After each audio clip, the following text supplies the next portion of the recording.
पहले ये फ़ोटो देखो, अब ये फ़ोटो देखो।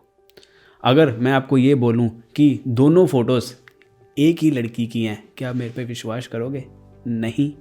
ये देखो, दोनों फ़ोटोज़ एक ही लड़की की हैं, लेकिन अब ये चीज़ आपकी लाइफ के ऊपर इतना बड़ा इफ़ेक्ट कैसे डाल रही है? जब हम इंस्टाग्राम चलाते हैं, रील्स देखते हैं, वहाँ पे बहुत से अकाउंट्स हैं और बहुत कुछ आता है वहाँ पे, लेकिन जो चीज़ आपके माइंड के साथ कैसे इफ़ेक्ट डालती है, जब हम ज़्यादा इन ऐप्स को यूज़ करते हैं, देन हम कहीं ना कहीं जो चीज़ हमें स्क्रीन के ऊपर दिख रही होती है उसको कंपैरिजन करते हैं हमारी जो रियल लाइफ में हमारे पास है। चाहे आपकी गर्लफ्रेंड है या नहीं है, या ऑलरेडी कोई लड़की है या नहीं है, या आपकी कोई वाइफ है या नहीं है, या फिर इन फ्यूचर आप किसी लड़की को अप्रोच भी करोगे, तो आप हमेशा ये एक पैरामीटर के साथ अपने लिमिटेशन सेट कर देता है ऑटोमेटिकली हमारा ब्रेन, जिससे क्या होता है कि जो रियल लाइफ है और जो स्क्रीन लाइफ है वो कभी मैच नहीं हो पाती, जिससे आपको सेटिस्फेक्शन नहीं मिल पाती। आपकी लाइफ में जो ऑलरेडी लाइफ पार्टनर है, आप उसको भी इनके साथ कंपेयर करना शुरू कर देते हो जो वर्चुअली एग्जिस्ट करती हैं, और वैसी है भी हैं या नहीं हमें नहीं पता, क्योंकि इंस्टाग्राम पे हर कोई अपना बेस्ट एंगल डालता है। ये फ़ोटो देखें और ये फ़ोटो देखें, दोनों फ़ोटोज़ एक ही लड़की की हैं, एक ही वक्त पे ली गई हैं, एक ही ड्रेस में ली गई हैं, लेकिन सिर्फ एंगल चेंज है। एंगल चेंज होने से भी कितना फ़र्क आ जाता है। अब तो बहुत सारे फ़िल्टर्स आ चुके हैं, इतने फ़िल्टर्स आ चुके हैं कि बंदा स्क्रीन पे कुछ और दिख रहा होता है और रियलिटी में जब तुम उसको मिलोगे ना कुछ और दिखता है। मैं बहुत से लोगों को ऐसे मिला हूँ जो स्क्रीन पे कुछ और तरह दिखते हैं, लेकिन जब तुम उन्हें फेस टू फेस मिलो वो लगते हैं अच्छा ये ऐसी ही है, अच्छा सीरियसली। बहुत से मैं इन्फ्लुएंसर्स को भी मिला हूँ, तो मुझे ये अपने पर्सनल एक्सपीरियंस से मैं बोल रहा हूँ। ये था पहला पॉइंट आपकी प्रॉब्लम को सॉल्व करने का, कि stop comparing your queen with the girls you have on your screen. Wow, English में शायरी ये भाई ऑन द स्पॉट बनी है। Wow wow, on the spot बनी है ये तो। वाओ, ये तो मैं कहता हूँ मैं इसका कॉपीराइट ले लेता हूँ, है ना। सेकंड, कि आजकल सोशल मीडिया को परफेक्ट बनाने के पीछे इतना ज़्यादा प्रेशर है कि आप कहीं घूमने गए हो जस्ट बिकॉज कि आपके किसी दोस्त ने एक परफेक्ट रील डाली है, या फिर किसी सर्टन लोकेशन पे फ़ोटो डाली है, या फिर किसी जगह पे जाके किसी लग्जरी रिजॉर्ट में रहा है, या कुछ भी XYZ चीज़, वो चीज़ करने का प्रेशर बहुत से लोगों पे मैंने देखा है। जस्ट बिकॉज की परफेक्ट फोटो अपलोड करनी है, परफेक्ट रील अपलोड करनी है, जो रियल उस वक्त एंजॉय करने की मोमेंट होती है, बहुत से लोगों को मैंने देखा है कि उस वक्त रियल एंजॉय वो कर ही नहीं रहे होते। लेकिन यहाँ पे रियल एंजॉय कहने का क्या मतलब है?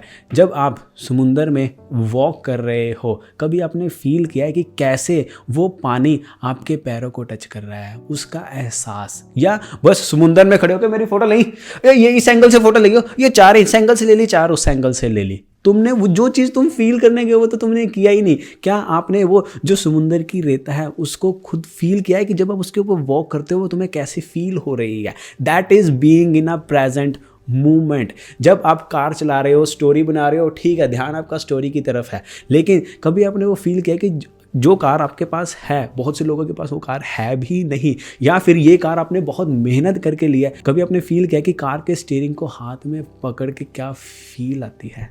That is being in the real moment. यही रीज़न है आजकल क्या हो रहा है कि तुम घूमने जाते हो और घूम के वापस भी आ जाते हो, लेकिन फिर भी खालीपन रह जाता है। यही रीज़न है क्योंकि जो तुम करने गए थे वहाँ पे भी जाके तुमने प्रेशर ही दिया है अपने ऊपर। ये था सेकंड पॉइंट, रियलिटी में जीना, वर्चुअलिटी में नहीं। और यही रीज़न है कि जो हमारे व्लॉग्स होते हैं उनमें मैं ज़्यादा हैवी सिनेमैटिक शॉट्स नहीं डालता, क्योंकि मुझे वो प्रेशर नहीं लेना। मैं जब व्लॉग बनाता हूँ मैं इंजॉय कर रहा होता हूँ, जो कैप्चर हो गया, जो नहीं हुआ नहीं हुआ, I just want to capture जो मैं इंजॉय कर रहा हूँ। मैं प्रेशर लेके व्लॉग नहीं बनाना चाहता और मैं प्रेशर लेके ट्रैवल नहीं करना चाहता। व्लॉग्स मेरे लिए ब्रेक है, उसको काम मान लिया तो फिर मज़ा नहीं आता मुझे व्लॉग्स बनाने में, इसलिए rough and real and raw रखते हैं व्लॉग्स को। नेक्स्ट, बहुत से लोगों को लगता है कि मैं ज़्यादा हैंडसम नहीं हूँ, मैं ज़्यादा सुंदर नहीं हूँ, मेरे फीचर्स में ये कमी है, मेरी हाइट में प्रॉब्लम है, मेरी हाइट लंबी है, मैं ज़्यादा मोटा हूँ, मैं ज़्यादा पतला हूँ। बहुत हर इंसान को शीशे में देख के अपने आप में कुछ ना कुछ कमी लग रही होती है। पहली बात तो कमी है नहीं, कमी सिर्फ माइंड में एक बिल्डअप हुई चीज़ है। लेकिन फिर भी अगर आपको कुछ लग रहा है, देन एक चीज़ जो सारी चीज़ों को ओवरशैडो कर देती है वो है ग्रूमिंग। आपको अपनी ग्रूमिंग कैसे करनी है, हम उसके ऊपर बहुत सी वीडियोस बना चुके हैं। यहाँ पे प्लेलिस्ट का लिंक आ रहा होगा, आप वो वीडियोस जाके देखें। एंड ग्रूमिंग इतनी ज़्यादा इम्पॉर्टेंट है, इसीलिए हमारी इस वीडियो को हमारे जो इंडिया का सबसे लीडिंग मेंस ग्रूमिंग ब्रांड है उस तरह उसने स्पॉन्सर किया है। उस तरह आपके लिए लेके आया है oil control pack. Oily skin आप में से बहुत से लोगों की प्रॉब्लम है और ये आपके लिए एक अल्टीमेट सोल्यूशन हो सकता है। लेकिन ऑयली स्किन होती क्यों है? वो हो सकती है हार्मोनल इम्बैलेंस के कारण, वो हो सकती है क्लाइमेट चेंज के कारण, वो हो सकती है पुअर डाइट के कारण, या फिर सडन लाइफस्टाइल में कुछ चेंजेस आए हैं उनके कारण। और ऑयली स्किन जरूरी नहीं कि गर्मियों में ही होती है, सर्दियों में भी ऑयली स्किन होती है बहुत से लोगों को। और आपकी इसी ऑयली स्किन की प्रॉब्लम का सलूशन निकालेगा उस तरह का ऑयल कंट्रोल पैक। ये पैक करता क्या है जो स्पेशल हम भाइयों के लिए, इंडियन मेंस को दिमाग में रख के, इंडियन क्लाइमेट को दिमाग में रख के बनाया गया है। ये जो आपकी स्किन पे एक्सेस ऑयल है और डर्ट है उसको रिमूव करेगा, एक्ने और ब्रेकआउट्स के ऊपर भी काम करेगा और आपकी जो स्किन है उसको एक्सफोलिएट करेगा और ब्राइटन करेगा। इसके साथ साथ अगर आपके फेस पे कोई टैनिंग वगैरह है उसको भी रिमूव करेगा और आपकी जो स्किन टोन है उसको इवन करेगा। अभी मैं गोवा गया था, मेरे को बहुत ज़्यादा टैनिंग हो गई थी, मैं तो इनका ही यूज़ कर रहा हूँ तब से। You can see the results bro, you can see the results. इस किट में दो चीज़ें आती हैं, ऑयली स्किन फेस वॉश और उस तरह की मॉइस्चराइजिंग क्रीम। अब ऑयली स्किन फेस वॉश में जो मेन जो दो इंग्रेडिएंट्स हैं वो है लाइम एक्सट्रैक्ट जो आपके एक्ने और ब्रेकआउट्स के ऊपर काम करेगा, एंड वाइल्ड बेसिल एक्सट्रैक्ट जिसकी जो नेचर है वो एंटीऑक्सीडेंट है, और उस तरह moisturising cream pure shea butter और ऑलिव ऑयल के साथ बनी हुई है। और जो चीज़ मुझे इसके बारे में सबसे अच्छी लगी कि ये जेल बेस्ड है जो कि ऑयली स्किन के लिए बेस्ट रहता है, यानी कि यूज़ करने के बाद आपके फेस के ऊपर और ऑयल नहीं छोड़ के जाएगा, बहुत ही लाइट फील होता है लगाने के बाद। अब आपको इतने सिंपल किट को यूज़ कैसे करना है, आप इस फेस वॉश को वैसे यूज़ कर सकते हैं जैसे आप किसी भी नॉर्मल फेस वॉश को यूज़ किए हैं, लेकिन एक बात का ध्यान रखना कि लगाने के बाद फटाफट मत धो लेना। लगाने के बाद उंगलियों से 2 मिनट मसाज करना, फिर धोने के बाद आप जो ये उस तरह की मॉइस्चराइजिंग क्रीम है इसको अप्लाई करें अपने फेस पे इवनली और उसको 1 मिनट के लिए रब करें। अगर आपको बाय करना है लिंक नीचे डिस्क्रिप्शन में दिया गया है, 20% डिस्काउंट आपका कूपन कोड है, यहाँ पे लिखा आ रहा होगा कूपन कोड। आप डिस्क्रिप्शन में दिए गए लिंक को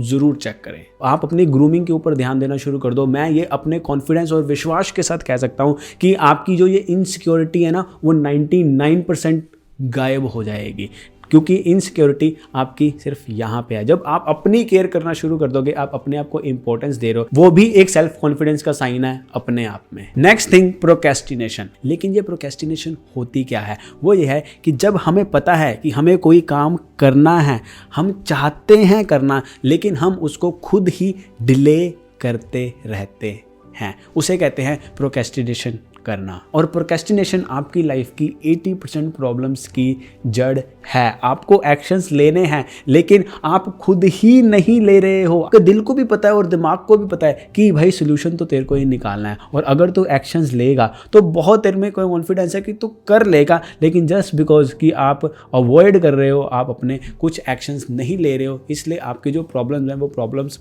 बढ़ती ही जा रही हैं। लेकिन प्रोक्रेस्टिनेशन का सलूशन क्या है? वो है पोमोड्रो मेथड। पोमोड्रो मेथड क्या होता है कि जो काम आपको करना है उसका जो पहला स्टेप है वो लो और एक टाइम लिमिट लगा लो कि अगले 25 मिनट तक मैं सिर्फ यही काम करूंगा, सारी डिस्ट्रैक्शंस ऑफ कर दो। आपका सिर्फ टारगेट 25 मिनट का ही होना चाहिए, दैट्स इट। जब वो 25 मिनट हो जाएं उसके बाद सिर्फ 5 मिनट की ब्रेक लो एंड फिर दोबारा कुछ ज़्यादा सोचे, दोबारा फिर 25 मिनट काम करो। ऐसे 4 बार करो। आप खुद रियलाइज़ करेंगे कि जो काम आपसे हो भी नहीं रहा था अब वो काम आपने फोकस करके कर लिया। जब ऐसे 4 बार कर लो उसके बाद आप 15-20 मिनट की ब्रेक ले सकते हो। बहुत से सक्सेसफुल स्टूडेंट जो टॉप करते हैं वो इसी मेथड का यूज़ करते हैं, पोमोडोरो मेथड, कि एक बार फोकस करके स्टडी कर लो फिर 5 मिनट की ब्रेक ले लो। नेक्स्ट चीज़ जो आपकी प्रॉब्लम्स बढ़ा रही है वो है ओवर थिंकिंग। हम बहुत ज़्यादा ओवर थिंकिंग करते हैं, मैंने इसके ऊपर रील भी बनाई थी। लेकिन अगर आप अपनी ओवर थिंकिंग से बाहर आना चाहते हो देन उसका पहला स्टेप क्या है कि जो आपके मन में थॉट्स चल रहे हैं उनको लिखना शुरू करो। दिमाग हैवी हो रहा है, लिख दो। जो भी मन में आ रहा है ना, जो भी मन में आ रहा है लिख दो, बस उसको लिख दो। जब आप उसे लिख दोगे, मैंने 13 पेज भर दिए थे, 13 पेज, जो भी दिमाग में आ रहा है जब आप उसे लिखोगे एंड देन ब्रेक दे दो अपने आप को, 4 घंटे 5 घंटे 6 घंटे, अगले दिन उन पेजेस को दोबारा ओवरव्यू करो। आपका जो आपके मन में ओवर थिंकिंग चल रही है ना, उसका सोल्यूशन आपके पास ही पड़ा होगा, आपको कहीं और जाने की ज़रूरत नहीं होगी। अगर आप ओवर थिंक कर रहे हो, इस सोल्यूशन को अपनाओ एंड रिजल्ट आपके सामने पड़े होंगे। ये थी वीडियो कि आपकी लाइफ की 80% प्रॉब्लम्स कैसे सॉल्व हो सकती हैं। उस तरह के ऑयल कंट्रोल पैक का लिंक नीचे डिस्क्रिप्शन में दिया गया है और कूपन कोड भी साथ में दिया गया है, डू चेक इट आउट। अगर आप मेंस अंडरवेयर कंप्लीट गाइड देखना चाहते हो तो लेफ्ट वीडियो पे क्लिक करें, और अगर आप ultimate face and body hair grooming guide देखना चाहते हो तो राइट वीडियो पे क्लिक करें।